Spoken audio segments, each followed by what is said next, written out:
ये आकाशवाणी का रायपुर केंद्र है। जिले की चिट्ठी।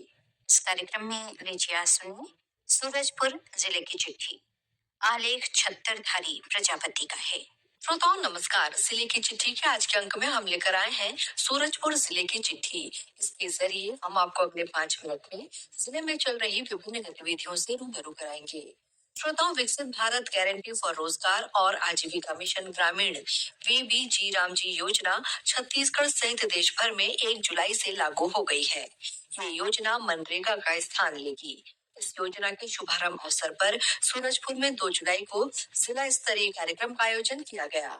इस कार्यक्रम में महिला और बाल विकास मंत्री लक्ष्मी राजवाड़े मुख्य अतिथि के रूप में वर्चुअली शामिल हुई। इस अवसर पर श्रीमती राजवाड़े ने कहा कि ये योजना ग्रामीण क्षेत्रों में रोजगार, आजीविका संवर्धन और टिकाऊ परिसंपत्तियों के निर्माण जैसे कार्यों को प्राथमिकता दी गई है। कार्यक्रम के दौरान विकसित भारत जी रामजी योजना और मोर गांव मोर पानी अभियान पर आधारित लघु फिल्मों का प्रदर्शन किया गया। श्रोताओं, छत्तीसगढ़ विद्युत नियामक आयोग द्वारा निर्धारित की गई बिजली की नई दरें 1 जुलाई से लागू हो गई हैं। अब उपभोक्ताओं को प्रति यूनिट 30 से 50 पैसे अधिक देने होंगे। गैर घरेलू उपभोक्ताओं की बिजली दरों में 20 पैसे से 40 पैसे प्रति यूनिट बढ़ोतरी हुई है। वहीं कृषि पंपों की दरें 40 पैसे प्रति यूनिट महंगी की गई है। श्रोताओं, राज्य सरकार ने ठंड और अल्प वर्षा की आशंका को देखते हुए किसानों से धान की रोपा पद्धति के बजाय सीधी बुआई यानी DSR तकनीक अपनाने की अपील की है। सरकार के अनुसार DSR तकनीक से लगभग 20% पानी की बचत होती है। प्रति एकड़ करीब 5,000 रुपए तक लागत कम आती है और फसल 12 से 15 दिन पहले तैयार हो जाती है। सरकार ने धान के स्थान पर अरहर, मूंग, उड़द, मूंगफली, तिल, रामतिल और सोयाबीन जैसी दलहनी और तिलहनी फसलों की खेती अपनाने पर जोर दिया है। किसानों से बीज उपचार, संतुलित उर्वरक उपयोग, वर्षा जल संरक्षण तथा ड्रिप और स्प्रिंकलर जैसी सूक्ष्म सिंचाई तकनीकों को अपनाने के लिए भी कहा गया है। श्रोताओं, रायपुर में बीते 25 जून को PM श्री विद्यालयों के प्राचार्यों की राज्य स्तरीय प्रशिक्षण कार्यशाला आयोजित की गई। कार्यशाला में पिछले 3 वर्षों के दौरान PM श्री विद्यालयों के प्रदर्शन का मूल्यांकन किया गया, जिसमें सूरजपुर जिले के 3 विद्यालयों ने प्रदेश के शीर्ष 5 विद्यालयों में अपना स्थान बनाया।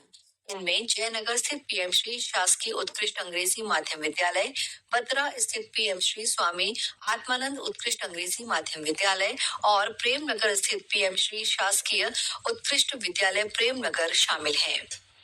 श्रोताओं, सूरजपुर स्थित औद्योगिक और व्यावसायिक प्रशिक्षण केंद्र में बीते 30 जून को विधिक जागरूकता कार्यक्रम का आयोजन किया गया। कार्यक्रम में व्यवहार न्यायाधीश हिमांशु पंडा ने विद्यार्थियों को कानून के विभिन्न प्रावधानों की जानकारी दी।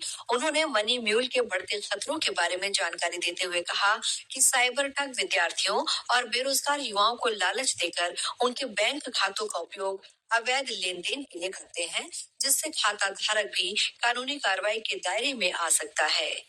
श्रोताओं, सार्वजनिक वितरण प्रणाली PDS के तहत राशन प्राप्त करने वाले हितग्राहियों के लिए eKYC कराना अनिवार्य कर दिया गया है। खाद्य और नागरिक आपूर्ति विभाग ने स्पष्ट किया है कि 15 जुलाई तक eKYC पूरा नहीं कराने वाले हितग्राहियों को राशन प्राप्त करने में परेशानी हो सकती है।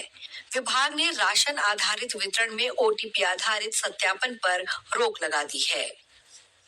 अब सभी उचित मूल्य दुकानों में E-पास मशीन के माध्यम से बायोमेट्रिक प्रमाणीकरण के बाद ही खाद्यान्न का वितरण किया जाएगा। सरकार शासकीय सेवाओं को सरल, पारदर्शी और जनसुलभ बनाने के लिए सूरजपुर के संयुक्त जिला कार्यालय में हेल्प डेस्क की स्थापना की गई है।